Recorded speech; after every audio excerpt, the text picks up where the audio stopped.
All right, this could be the one that gets me in the deep shit again because somebody's gonna cry hate speech or something like that. I don't care anymore.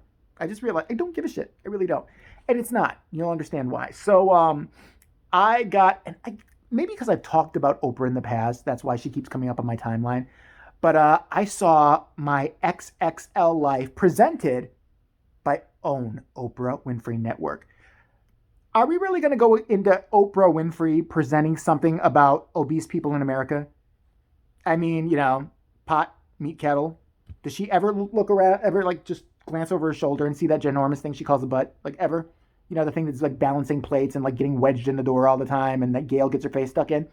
But anyway, it's just like, I guess she acquired this show. It's Lisa Ling's America. And if you don't know who Lisa Ling is, well, you're like, 90% of the country.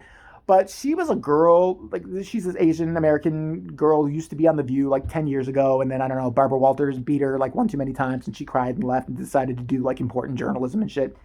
And she started investigating all these things over America because that's never been done before by a reporter, investigating stuff.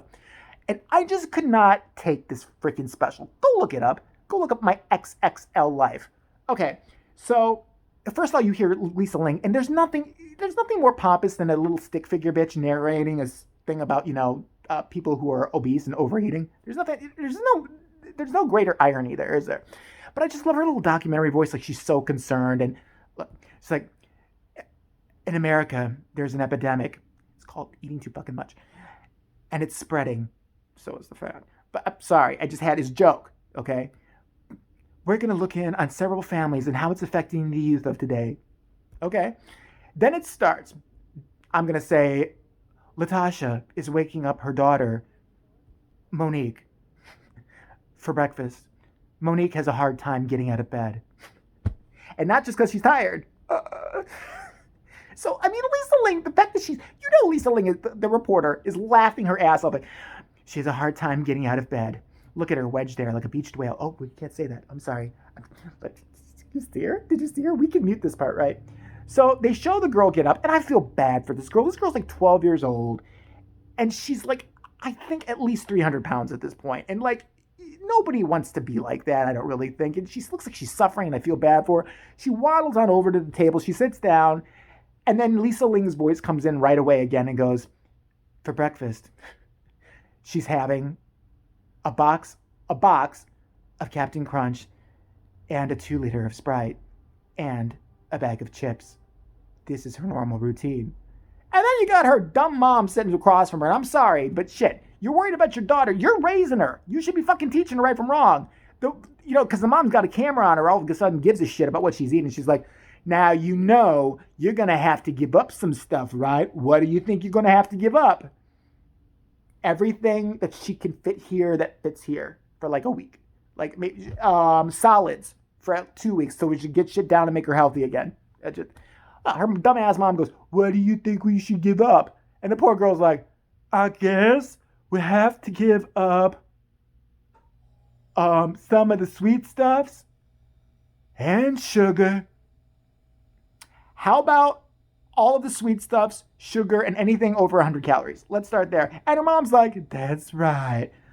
Why weren't you saying this shit before? You're the one buying her ass this shit. She didn't find this shit herself. She's 12. Where's she getting it from? She's fucking. I've heard of kids like sneaking dope from friends and weird shit and porn and all that. Nobody ever goes, hey, psst, psst, psst. You got like 5 boxes of Captain Crunch I can have? You know somebody who could score me some? Really? Oh, sweet. Don't let my mom know. Sneak it in the window. Never happened. Never. The bitch is buying her shit. Okay? So then they show her, and this is how cruel they are. This is why I don't feel bad for these news shows, because they fucking know what they're doing. Lisa Ling goes, she has trouble even playing a round of basketball. The producer was sitting there like, hey, could you do something? I really can't breathe. I'm pretty heavy. Right, we know. Ooh, it's really so sad. How about a game of pick-me-up? Yeah, a little game of basketball. Why don't we try that real fast? Okay, I'll try. Get her when she's sweating. Just get her when she's... Okay, she's sweating and doubling over right now. That's the shot we're using. That's going to illustrate the problem in America. And they just go on and on from there. Listen, when you're doing a special and it involves kids, like, maybe don't. I don't know, just don't. Why exploit these poor kids? All the shit they're going through. Why not just rearrange the show and call it, You Have Shitty Parents?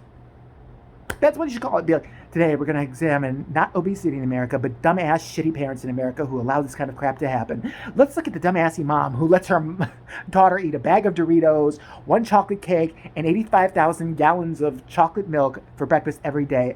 Let's beat her with a stick, as a matter of fact. Let's do it on camera. Get, ow! Ow! This ain't supposed to happen! Ow! Ow! That should be the special. That should be your fucking special. And Oprah? Oprah putting it on there? Oprah, who takes checks from Weight Watchers and still has not lost the weight? Oprah? What is wrong with Weight Watchers, by the way? They always hire some chick who never loses the weight. Remember Kirstie Alley and her crazy ass? Never lost the weight. Never. She never went from, like, I don't know, plump. Like, I never thought she was fat in the first place, to be really honest with you. I'm just foaming at the mouth because I'm so pissed about this. I remember Kirstie Alley, like, I was Weight Watchers and I lost all this weight. And she didn't lose anything because you're sitting there like, where? Where did you lose it? Did you pee or something? Like, what's going on? Remember when she was on Oprah, like, a long, long time ago? And she did that catwalk? She was going to show off her hot body once she finally lost all that weight from Weight Watchers. She went out in a muumuu and then flashed the audience some, like, full body suit that was trying to, like, it looked like a stuffed sausage. It was like, she didn't lose anything. So then Oprah's ass must have got the idea, like, oh shit, she didn't have to. Wait, you can eat, like, cupcakes and, I don't know, croissants and whatever you want and just gallons of butter and still collect a check? Oh, sign me up, bitch. Bitch, sign me up. I am the bitch to sign up for that shit. Yeah, I'll take your shit. I don't need more money, but why not? I need some money. I need some $100 bills to wipe my ass with because I'm bored. So she took it. She never lost any weight. The only one who ever lost weight on the thing, Valerie fucking Bertinelli. Valerie Bertinelli. She was married to what? Eddie Van Halen, everything like that. She was the hottest thing back on One Day at a Time, a long, long time ago. Millennials, Gen Z, look it up. Oh, she was so gorgeous back then. I used to have the biggest crush on that chick. But yeah, she's the only one who ever, see if I'm wrong, she was heavy. Then she did a commercial where she took off, and I've seen the commercial multiple times. I'm not saying if there's lotion involved, it's none of your damn business. And she took off the robe, and she was skinny, and she had like a six-pack. I'm like, that's the bitch I'll believe. That's the bitch I'll believe about Weight Watchers. Oprah and Kirstie Alley can go have an eating contest. I'll believe them about that. You know, I'll believe them about, you know, the best Entenmann's eclairs to buy or something like that. That I'll believe.